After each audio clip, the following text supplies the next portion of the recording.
Autoconocimiento para la transformación con Milka Sosa. Estoy enojada. No me hables. Lo mejor que pudiera pasar es que se diga. Sin embargo, es difícil que sea verbalizado.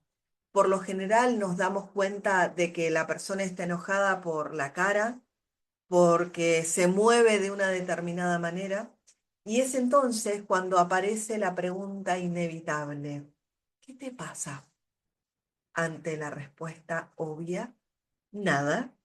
Y el desencadenante de desencuentros que eso trae. Ese nada, lejos de ser ausencia, es exceso sin forma.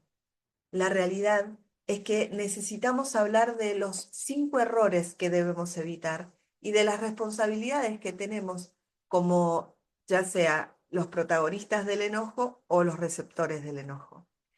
Al finalizar este podcast, vas a tener claros cuáles son los errores a evitar, cuál es la razón, qué es lo que provocan, y vas a tener en claro 3 responsabilidades que tenemos si somos nosotros los que estamos enojados y 3 responsabilidades que tenemos si somos los receptores del enojo de alguien más. Hablemos de estos 5 errores. ¿Cuáles son? Los 5 errores son: exigir respuestas cuando la emoción todavía no está ordenada, confundir silencio con desinterés, interpretar desde la herida propia, forzar acuerdos sin validar la emoción y querer resolver el vínculo cuando el sistema nervioso está activado. Las 3 responsabilidades de las que vamos a hablar en el caso de quien está enojado es la responsabilidad de hacerse cargo de su propio estado de ánimo, de su propio estado interno, el poder pedir tiempo de forma explícita y el poder volver cuando la persona está lista para poder conversar. Y en el caso de que seamos los receptores del enojo de alguien más, la responsabilidad de interesarnos sin invadir, de dar tiempo sin castigar y de crear disponibilidad real para el reencuentro. Teniendo esto en cuenta, y antes de desmenuzar parte por parte este tema, quiero invitarte a suscribirte a este canal. También al canal de WhatsApp, conocer nuestra web, los links están en la descripción. Desmenucemos este tema juntos en este podcast. El enojo aparece muchas veces antes de que sepamos exactamente qué es lo que nos dolió, qué necesidad quedó insatisfecha, qué límite interno fue cruzado. El enojo rara vez es la emoción raíz. Por lo general, suele cubrir emociones mucho más vulnerables, como por ejemplo la tristeza, el miedo, la decepción, la sensación de desvalorización o la sensación de no pertenecer. El enojo protege. Es un guardián emocional que aparece cuando algo importante está en juego. Por eso, cuando se lo ataca o invalida, la persona se cierra más. Y cuando se lo escucha, el enojo se transforma. Desde la programación neurolingüística decimos que la emoción precede al significado consciente. Primero el cuerpo reacciona, después la mente intenta ordenar, pero esto lamentablemente no se hace solo, a menos que dirijamos nuestra mente para poder atender lo que estamos sintiendo. Y la mejor manera de hacerlo es encontrar las preguntas correctas. ¿Qué me enojó exactamente? ¿Qué mensaje trae este sentir? ¿Qué necesito atender, corregir, cambiar o expresar con más claridad? A nivel neurológico, el enojo activa sistemas de defensas. Esto ocurre de manera espontánea, mientras la corteza prefrontal, la que pone palabras, orden y sentido, queda momentáneamente en segundo plano. Por eso, sentimos primero y entendemos después. Sin embargo, el entendimiento está condicionado por la decisión de resolver, atender o escuchar el mensaje del sentir. Frente a una situación que activó en nosotros dicha emocionalidad, hay que recordar que la responsabilidad emocional es de a dos. El enojo no ocurre en el vacío, aparece en un vínculo y por eso su cuidado también es vincular. Cuando uno se enoja y el otro recibe ese enojo, es importante tomar conciencia de que ambos tienen un rol activo, aunque distinto. Hablemos un poquito de la responsabilidad del protagonista del enojo, quien siente y expresa el malestar. La primera responsabilidad que tiene quien está enojado es hacerse cargo de su propio estado interno. El enojo es propio. El otro puede haber sido el disparador, pero la emoción ocurre dentro. Desde la responsabilidad madura, en lugar de usar ironías como, ¿todavía preguntás? O decir, vos me hacés enojar, voy a comunicarme con ánimos de solucionar, diciendo, estoy enojada o siento enojo. Dame un momento, por favor. Este cambio de lenguaje modifica todo el mapa interno. Comunicar el malestar, aunque aún no esté definido, evita silencios eternos, interpretaciones equivocadas, respuestas duras innecesarias. Una segunda responsabilidad a tener en cuenta es pedir tiempo de forma explícita. Y esto es autorregularse. Necesito un rato para ordenar lo que siento y después hablamos. Aquí se cuida la emoción propia, la del otro y la del vínculo. Una tercera responsabilidad que necesitamos tener en cuenta si somos nosotros los que estamos enojados es volver cuando estemos listos para hablar. Esta es la parte más olvidada y más importante. Demostrar responsabilidad real. Si pedí tiempo, entonces regreso. Porque volver cierra el ciclo emocional y genera confianza. El enojo, que vuelve transformado en palabra, repara, sana, fortalece. Sin embargo, decíamos de que aquí hay responsabilidad de ambas partes.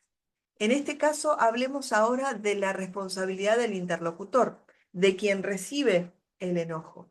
En este caso, lo más importante es la actitud de interesarme sin invadir. Es interés genuino. Ese es el que acompaña. La segunda responsabilidad en este caso es dar tiempo sin castigar. Es evitar confundir dar tiempo con indiferencia, o con distancia emocional, o con silencio hostil. Dar tiempo es presencia tranquila. Tómate tu tiempo, yo sigo disponible. Eso baja las defensas y genera seguridad emocional. Y la tercera responsabilidad que tenemos si somos receptores del enojo de alguien más es crear disponibilidad real para el encuentro. Disponibilidad no es solo tiempo, es actitud y debemos tenerlo en cuenta. Hablemos ahora de los errores, desmenucemos los errores que es necesario que evitemos para evitar fragmentar el vínculo. El primero de los errores decíamos que es exigir respuestas cuando la emoción todavía no está ordenada. Decime ahora qué te pasa. La emoción todavía está en el cuerpo. Forzar palabras en este estado genera confusión o ataque. Y la consecuencia de eso es que la persona dice algo que no siente del todo o se bloquea y se cierra. El segundo de los errores que necesitamos evitar es confundir silencio con desinterés. Si no hablas es porque no te importa o porque no te importo. La realidad emocional es que el silencio muchas veces es autorregulación, no indiferencia. En programación neurolingüística diríamos que la persona está procesando la experiencia interna antes de mapearla en palabras. El tercer error que debemos evitar es interpretar desde la herida propia. Siempre haces lo mismo, nunca se puede hablar con vos. Este error frecuente de escuchar desde el pasado en lugar de escuchar desde el presente activa filtros perceptivos como las generalizaciones y distorsiones, y el diálogo deja de ser diálogo para convertirse ahora en defensa o en contraataque. El cuarto de los errores que es indispensable evitar es forzar acuerdos sin validar la emoción. Bueno, ya está, no es para tanto. es una pavada. El problema aquí es que lo que se invalida se acumula. La emoción ignorada vuelve amplificada. Primero, necesitamos validar la experiencia. Luego, buscar solución. Y el orden aquí sí importa. Y el quinto error, que es indispensable evitar, es querer volver al vínculo cuando el sistema nervioso está activado. Las conversaciones importantes nunca se deben llevar adelante en medio del enojo, el cansancio o el estrés. El cerebro en alerta no negocia, se defiende. Un error común es creer que más palabras en ese estado van a generar claridad, cuando en realidad generan escalada en la emocionalidad. Forzar la comunicación es confundir velocidad con profundidad. Las conversaciones que sanan no son las que respetan el tiempo, las conversaciones que verdaderamente sanan son las que respetan el tiempo interno del otro. Comunicar es más que hablar y escuchar es más que hacer silencio. Comunicar es hablar cuando el otro puede y está dispuesto a expresarse. Y escuchar es buscar comprender lo que ese otro tiene para decir en lugar de querer defendernos o responder.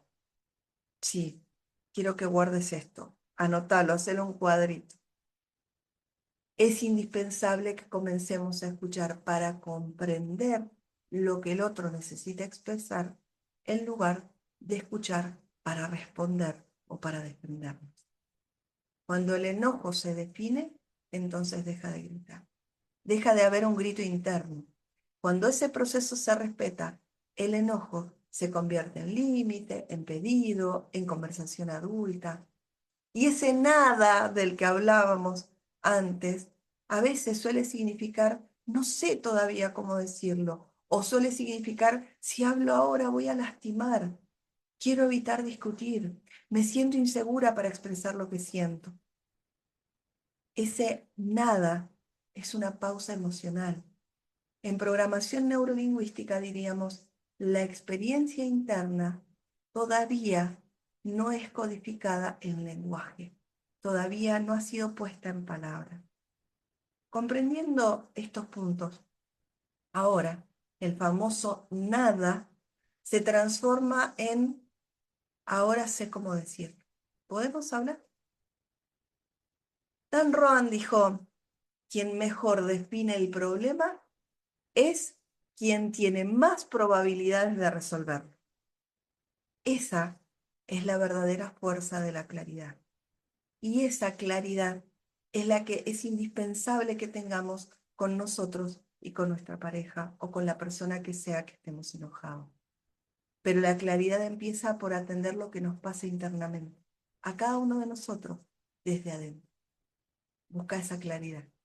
Espero que estos puntos que hemos conversado el día de hoy, a modo de resumen, las 3 responsabilidades que cada quien tiene a la hora de poder expresarse y los 5 errores que es indispensable que evitemos, hayan sido luz en tu camino de la comunicación. Suscríbete a este canal, también al canal de WhatsApp. Conoce nuestra página web, los links están aquí en la descripción. Nos vemos en el episodio siguiente.